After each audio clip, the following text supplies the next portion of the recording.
turn to Matthew chapter 2. Glory to you, O Lord.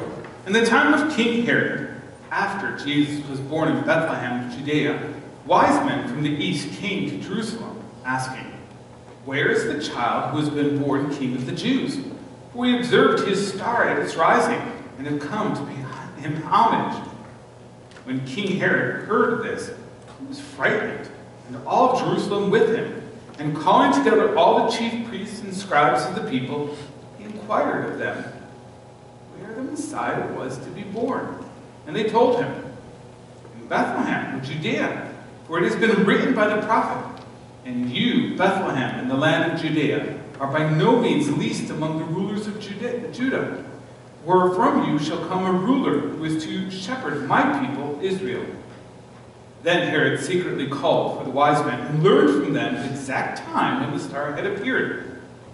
Then he sent them to Bethlehem, saying, "Go and search diligently for the child, and when you have found him, bring me words that I may also go and pay him homage."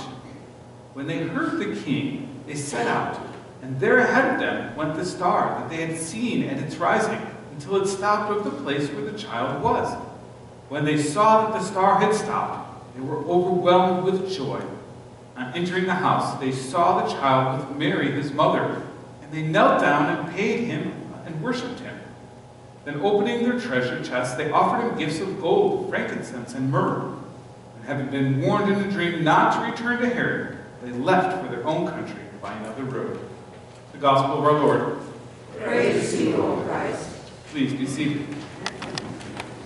Today, like I've already mentioned, is Epiphany. Now, Epiphany is technically the 12th day after Easter, which would have been, 12th day after Christmas, which would have been yesterday.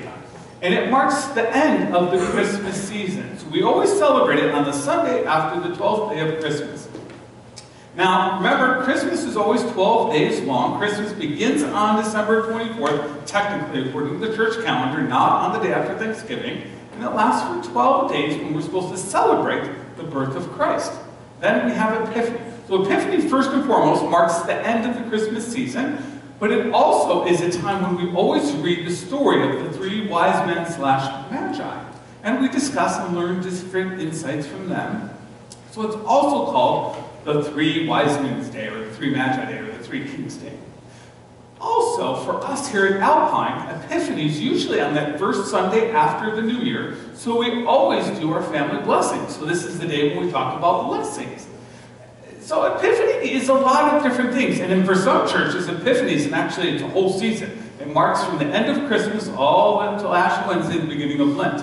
So Epiphany actually has a varied sort of meanings. And usually it gets lost and it's hard to follow what does it actually mean. So for us, it's the end of Christmas, but it's also a time when we look at blessings. And so let's unpack this story of the three wise men / magi and see what we can learn real briefly about blessings.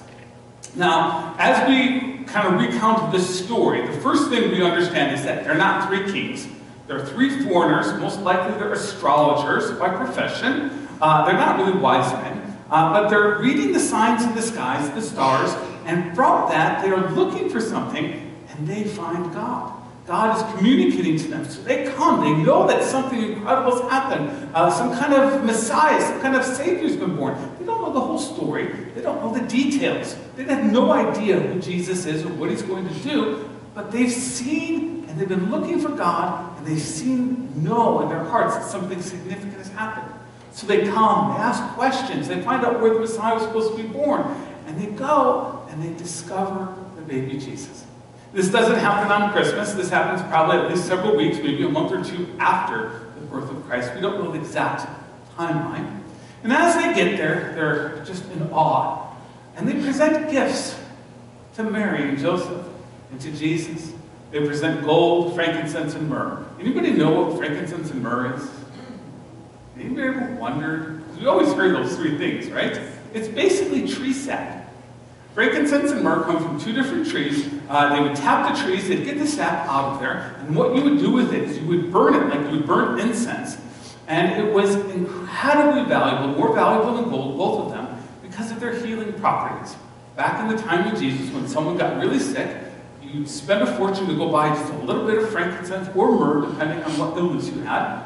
You'd put it in a little kind of lamp thing, you'd light it on fire, and then the sick person would breathe in the fumes. And because it was renowned for its healing abilities and for everything that it does to a body, health-wise, it was incredibly valuable. And so they bring gold, frankincense, and myrrh, and we have no idea if they were really wealthy people or not. Maybe they were poor people who just pooled everything they had, and they gave it to Jesus as a gift, as a present, as an offering, as a blessing. And then, what do you think Mary and Joseph did with that? They sold it because they had to flee for Egypt, because Herod's going to try and kill every newborn son or child, male or female, in Bethlehem, and Mary and Joseph are going to become refugees. They're going to have to run away to Egypt. And so most likely they took those gifts, they sold them, because they're going to have to live for 2 years in a foreign country where they don't speak the language, they have no family, they're not allowed to practice their trade. Because you know how unions work, right?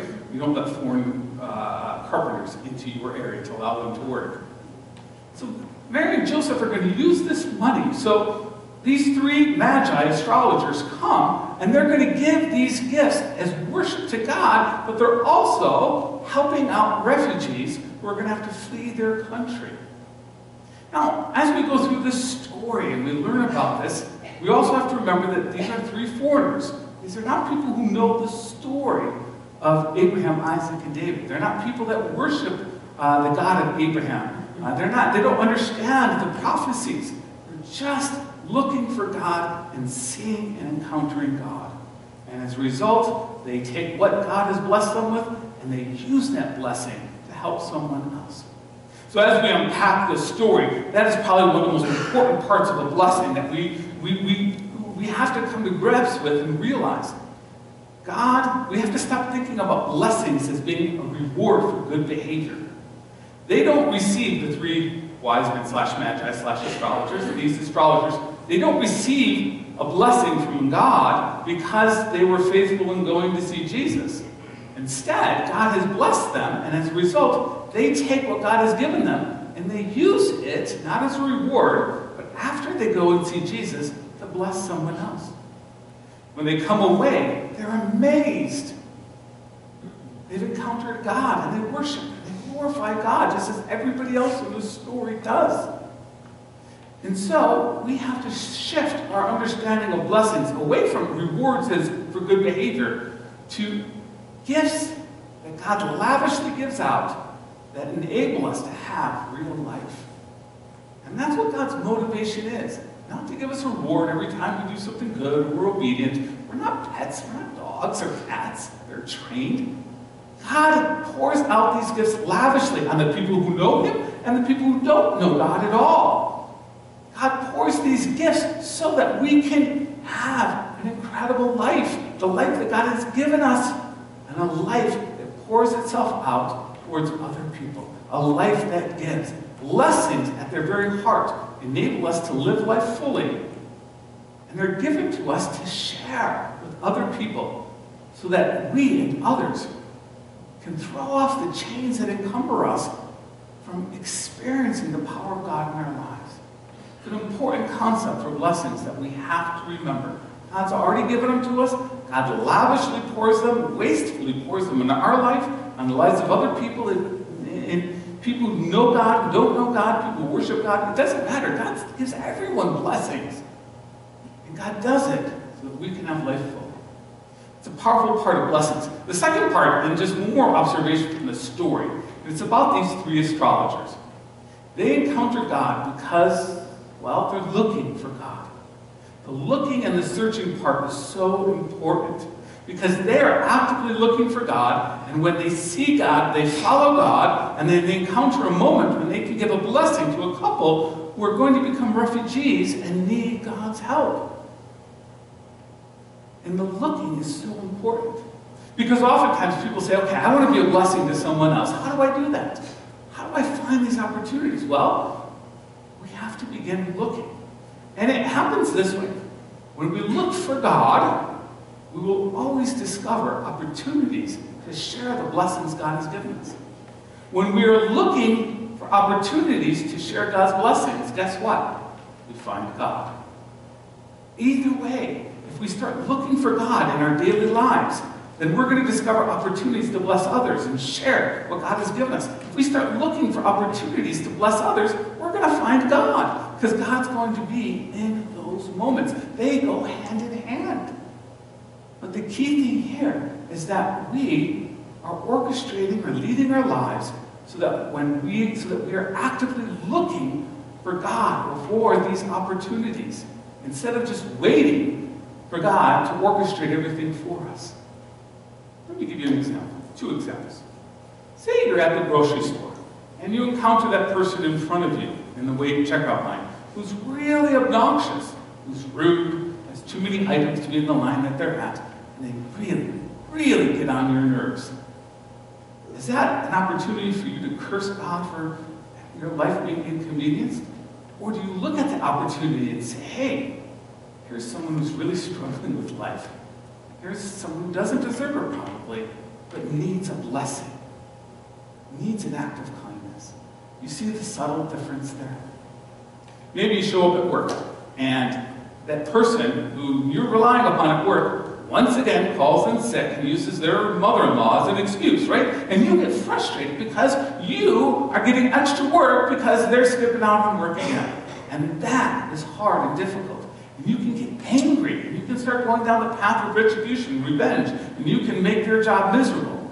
Or you can say, this is an opportunity to extend God's blessing so that person who's taking advantage of you or others can encounter real life, can encounter what it really means to be in a relationship with God and encounter the powerfulness of grace.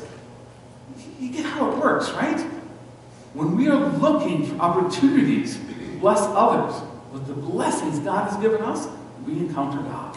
Because as we do that, we are going to encounter the power of God's mercy and grace and providence, and God's going to provide for us all that we need. And as we are looking for God, that's what's going to happen. We're going to start to see all those different opportunities of how we bless others. That's what happened to these 3 magi/astrologers/wise men. They were looking for an opportunity. They were looking for God. And as they encountered God, they discovered an opportunity to use what God had given them as a blessing to bless someone else.